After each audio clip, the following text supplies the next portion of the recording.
ನಮಸ್ತೆ ವೀಕ್ಷಕರೇ, ಸ್ತ್ರೀ ನ್ಯೂಸ್ನ ಟಾಪ್ ಹೆಡ್ಲೈನ್ಸ್ಗೆ ಸ್ವಾಗತ. ನಾನು ಕೀರ್ತಿ ನಾರಾಯಣ್.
ರಾಜ್ಯದಲ್ಲಿ ಇಂದಿನಿಂದ ಮಳೆಗಾಲದ ಅಧಿವೇಶನ ಆರಂಭವಾಗಿದೆ.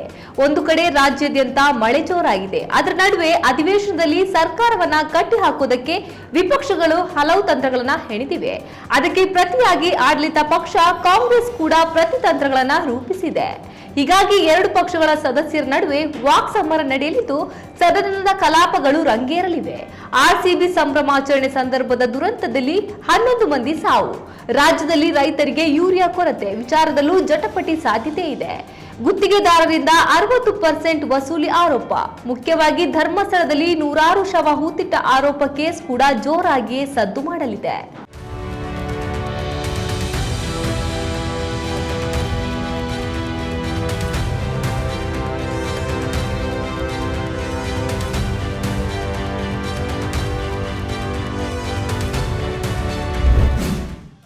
ಕಾಡಾನೆಯೊಂದು ಅದರ ಪಾಡಿಗೆ ರಸ್ತೆ ಬದಿ ನಿಂತಿತ್ತು. ಫೋಟೋ ತೆಗೆಯುತ್ತಿದ್ದ ವ್ಯಕ್ತಿ ಮೇಲೆ ಏಕಾಏಕಿ ಕಾಡಾನೆಯೊಂದು ಅಟ್ಯಾಕ್ ಮಾಡಿರುವ ಘಟನೆ ಗುಂಡ್ಲುಪೇಟೆ ತಾಲೂಕಿನ ಬಂಡೀಪುರ ಹುಲಿ ಸಂರಕ್ಷಿತ ಪ್ರದೇಶದಲ್ಲಿ ನಡೆದಿದೆ. ಪ್ರವಾಸಿಗರು ಕಿರುಚಾಡಿ ಹುಚ್ಚಾಟ ಮಾಡಿದ್ದಕ್ಕೆ ಆನೆ ದಾಳಿ ಮಾಡಿದೆ. ಕೇರಳದ ಓರ್ವ ಪ್ರವಾಸಿಗ ಆನೆ ಸಮೀಪಕ್ಕೆ ಹೋಗಿ ಫೋಟೋ ತೆಗೆಯಲು ಮುಂದಾಗಿದ್ದಾನೆ. ಜನ ಕಿರುಚಾಡಿದ್ದರಿಂದ ಆನೆ ಉದ್ವೇಗಗೊಂಡು ಫೋಟೋ ತೆಗೆಯುತ್ತಿದ್ದನ ಮೇಲೆ ಅಟ್ಯಾಕ್ ಮಾಡಿದೆ.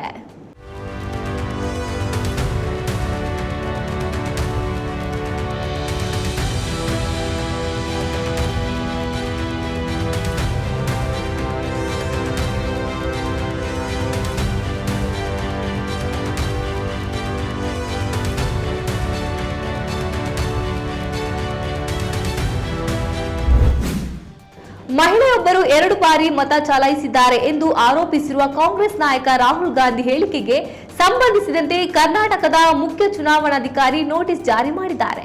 ನಿಮ್ಮ ಆರೋಪಗಳಿಗೆ ಸೂಕ್ತ ದಾಖಲೆಗಳನ್ನು ನೀಡಿ ಎಂದು ನೋಟಿಸ್ ನೀಡಲಾಗಿದೆ. ಈ ವಿಚಾರಕ್ಕೆ ಸಂಬಂಧಿಸಿ ಮುಖ್ಯಮಂತ್ರಿ ಸಿದ್ದರಾಮಯ್ಯನವರು ದಾಖಲೆಗಳನ್ನ ನೀಡಿ ಅಂತ ಕೇಳಿದ್ದಾರೆ ಅಷ್ಟೇ ಎಂದು ತಿಳಿಸಿದ್ರು. ಅದಕ್ಕೇನು ಒಂದು ನೋಟಿಸ್ ಕೊಟ್ಟಿದ್ದಾರೆ ಅಂತ ಇದು ಮಾಡಿದ್ರೆ ಹೆಂಗೆ?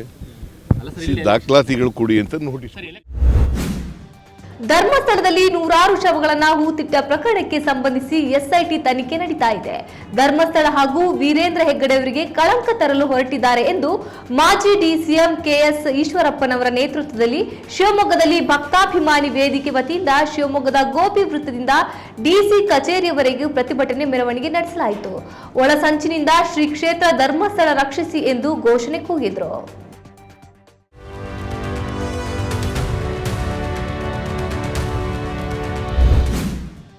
ಮಾಧ್ಯಮ ಪ್ರತಿನಿಧಿಗಳೊಂದಿಗೆ ಮಾತನಾಡಿದ ಉಪಮುಖ್ಯಮಂತ್ರಿ ಡಿಕೆ ಶಿವಕುಮಾರ್, ನಿನ್ನೆ ನಡೆದ ಮೆಟ್ರೋ ರೈಲು ಕಾರ್ಯಕ್ರಮ ಬೆಂಗಳೂರಿಗೆ ಸಂಬಂಧಿಸಿದ್ದು ಮತ್ತು ತಾನು ಬೆಂಗಳೂರು ಸಚಿವನಾಗಿದ್ರೂ ತನಗೆ ಮಾತಾಡುವ ಅವಕಾಶ ಸಿಗಲಿಲ್ಲ. ಆದರೆ ಬೆಂಗಳೂರು ನಗರದ ಪ್ರಾಮುಖ್ಯತೆ ಮತ್ತು ಅದಕ್ಕೆ ಏನ್ ಬೇಕಾಗಿದೆ ಅನ್ನೋದನ್ನ ಪ್ರಧಾನಮಂತ್ರಿ ನರೇಂದ್ರ ಮೋದಿ ಅವರಿಗೆ ಹೇಳಿದ್ದೇನೆ ಎಂದರು.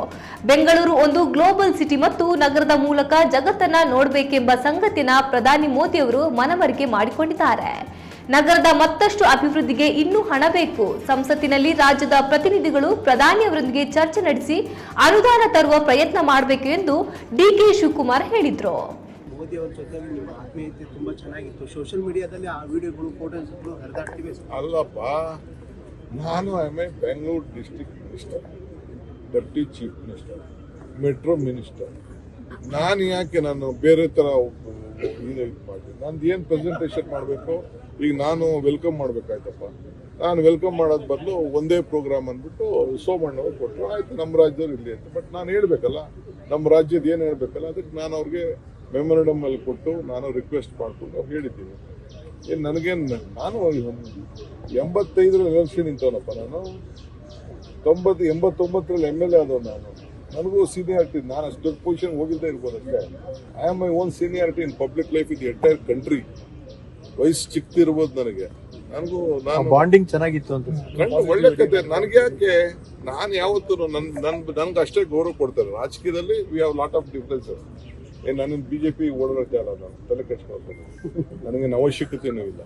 But what is there, it is Bangalore. I am the minister of Bangalore. ನಾನು ಅವ್ರ ಹತ್ರ ಮಾತಾಡಿದೆ. ನಾನು ಅದನ್ನ ಡಬಲ್ ಡೆಕ್ಕರ್ ಬಗ್ಗೆ ಅವ್ರಿಗೆ ಎಕ್ಸ್ಪ್ಲೈನ್ ಮಾಡಿದೆ. ಆ ಫೋಟೋ ನೋಡಿದ್ರಲ್ಲ, ಡಬಲ್ ಡೆಕ್ಕರ್ ಬಗ್ಗೆ ಇದಕ್ಕೆ ದುಡ್ಡು ಕೊಡಬೇಕು, 40 ಕಿಲೋಮೀಟರ್ ಮಾಡ್ತಾ ಇದ್ದೀನಿ, ಈ ತರ ಇದೆ ಅಂತ ಅಂದ್ಬಿಟ್ಟು ಮಾಡಿದೆ. ಆಮೇಲೆ CSR ಬಗ್ಗೆ ಮಾತಾಡಿದೆ. ಈಗ ಇನ್ಫೋಸಿಸ್ ಅವರು ಈಗ ಒಂದೊಂದು ಸ್ಟೇಷನ್ ಒಬ್ಬೊಬ್ರು ಹೆಸರು ಇಡ್ಬೇಕಾದ್ರೆ ದುಡ್ಡು ವಸೂಲು ಮಾಡ್ತಾ ಇದೀವಿ.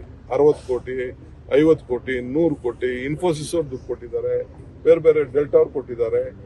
ನಮ್ಮ ಬಾಗ್ಬನವ್ರು ಕೊಡ್ತೀನಿ ಅಂತ ಒಪ್ಕೊಂಡಿದ್ದಾರೆ. ಬೇರೆ ಬೇರೆಯವರೆಲ್ಲ ಒಪ್ಕೊಂಡಿದ್ದಾರೆ. ಗುಡ್ DK, ಒಳ್ಳೆ ಕೆಲಸ ಮಾಡ್ತಾ ಇದ್ದೀನಿ ಅಂದ್ಬಿಟ್ಟು ಅದನ್ನು ಹೊಗಳಿದ್ರು ಅವರು. ಉತ್ತರ ಪ್ರದೇಶದ ಫತೇಪುರ ಜಿಲ್ಲೆಯಲ್ಲಿ ಇದೀಗ ಬಿಗುವಿನ ವಾತಾವರಣ ಸೃಷ್ಟಿಯಾಗಿದೆ. ಹಿಂದೂ ಸಂಘಟನೆಗಳು ಗೋರಿಯೊಂದಕ್ಕೆ ಮುತ್ತಿಗೆ ಹಾಕಿ ಧ್ವಂಸ ಮಾಡುವುದಕ್ಕಾಗಿ ಯತ್ನ ಮಾಡಿದ್ದಾರೆ. ಗೋರಿಯ ಕೆಳಭಾಗದಲ್ಲಿ ಹಿಂದೂ ದೇವಾಲಯ ಇದೆ. ದೇವಾಲಯದ ಮೇಲೆ ಗೋರಿ ಕಟ್ಟಲಾಗಿದೆ ಎಂದು ಹಿಂದೂ ಸಂಘಟನೆಗಳು ಆರೋಪಿಸಿವೆ. ಜಿಲ್ಲಾಡಳಿತವು ಸ್ಥಳದಲ್ಲಿ ಬಿಗಿ ಪೊಲೀಸ್ ಬಂದೋಬಸ್ತ್ ಮಾಡಿದೆ. ವಿವಾದಿತ ಜಾಗದಲ್ಲಿ ಪರಿಸ್ಥಿತಿ ನಿಯಂತ್ರಣಕ್ಕಾಗಿ ಪೊಲೀಸರು ಬ್ಯಾರಿಕೇಡ್ಗಳನ್ನು ಹಾಕಿದ್ದಾರೆ. ಫತೇಪುರದ ಸದಾರ್ ತಾಲೂಕಿನಲ್ಲಿರುವ ನವಾಬ್ ಅಬ್ಬಾಸ್ ಸಮಾದ್ ಗೋರಿಯು ಮುಸ್ಲಿಂ ಗೋರಿ ಅಲ್ಲ, ಅದು ದೇವಾಲಯದ ಜಾಗ ಎಂಬುದು ಹಿಂದೂಗಳ ವಾದವಾಗಿದೆ.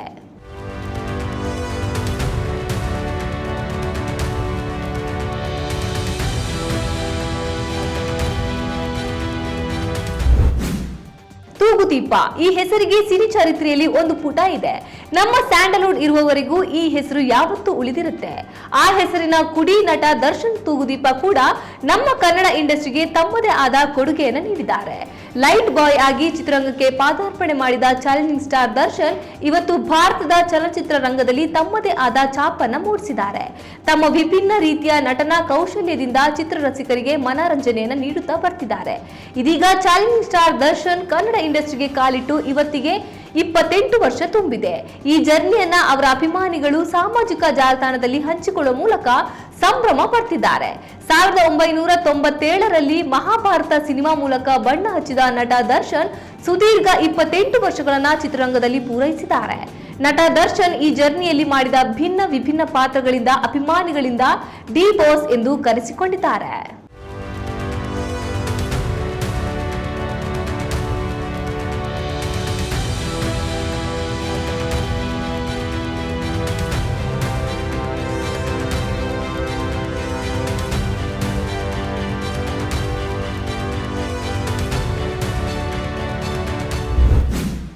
ಕಲಿಯುಗದ ಕಾಮಧೇನು ಹಿಂದೂ ಸಂತ ತತ್ವಜ್ಞಾನಿ ಕಲ್ಪತರು ಶ್ರೀ ಗುರು ರಾಘವೇಂದ್ರ ಸ್ವಾಮಿಗಳ 354ನೇ ಆರಾಧನಾ ಮಹೋತ್ಸವ ನಡೀತಾ ಇದೆ.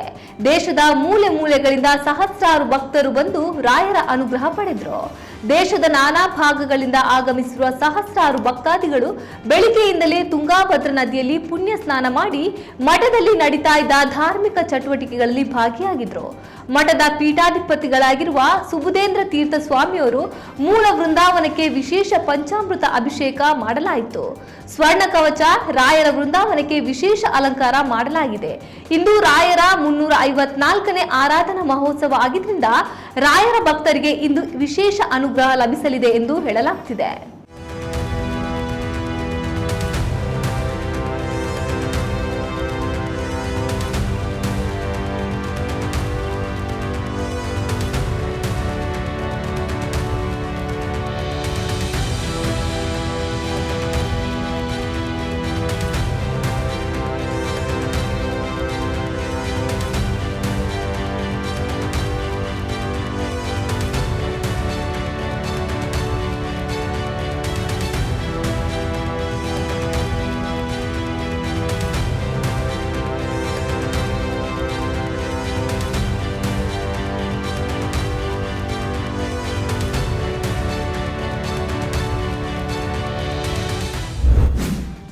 2017 ಡಿಸೆಂಬರ್ 3ರಂದು ದತ್ತ ಜಯಂತಿ ದಿನ ಇನಾಮ್ ದತ್ತಾತ್ರೇಯ ಬಾಬಾ ಬುಡನ್ ದರ್ಗಾ ಆವರಣದಲ್ಲಿದ್ದ 2 ಗೋರಿಗಳನ್ನ ಧ್ವಂಸಗೊಳಿಸಿದ ಘಟನೆ ನಡೆದಿತ್ತು.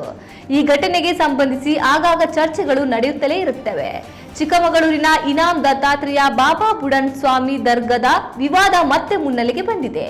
ದತ್ತಾಪೀಠದಲ್ಲಿ ನಕಲಿ ಗೋರಿ ನಿರ್ಮಿಸಿದ್ದು, ಈ ಬಗ್ಗೆ ಸತ್ಯ ತಿಳಿಯಲು GPS ಆಧುನಿಕ ತಂತ್ರಜ್ಞಾನ ಬಳಸಿ ಉತ್ಖನನ ಮಾಡುವಂತೆ ಹಿಂದೂ ಸಂಘಟನೆಗಳು ಸರ್ಕಾರಕ್ಕೆ ಮನವಿ ಮಾಡಿದೆ.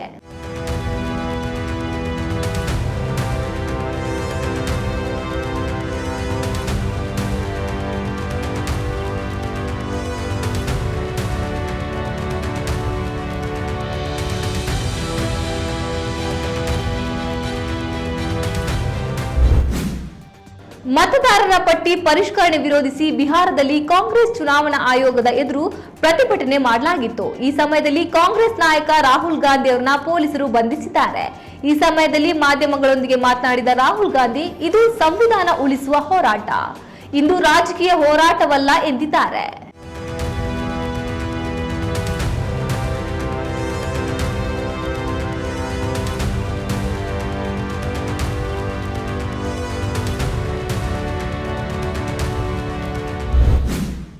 ಇದಾಗಿತ್ತು ಈ ಕ್ಷಣದ ಟಾಪ್ ಹೆಡ್ಲೈನ್ಸ್. ಮತ್ತಷ್ಟು ಅಪ್ಡೇಟ್ಗಾಗಿ ನೋಡ್ತಾ ಇರಿ ಸ್ತ್ರೀ ನ್ಯೂಸ್, ಇದು ಹೊಸ ಅಧ್ಯಾಯ.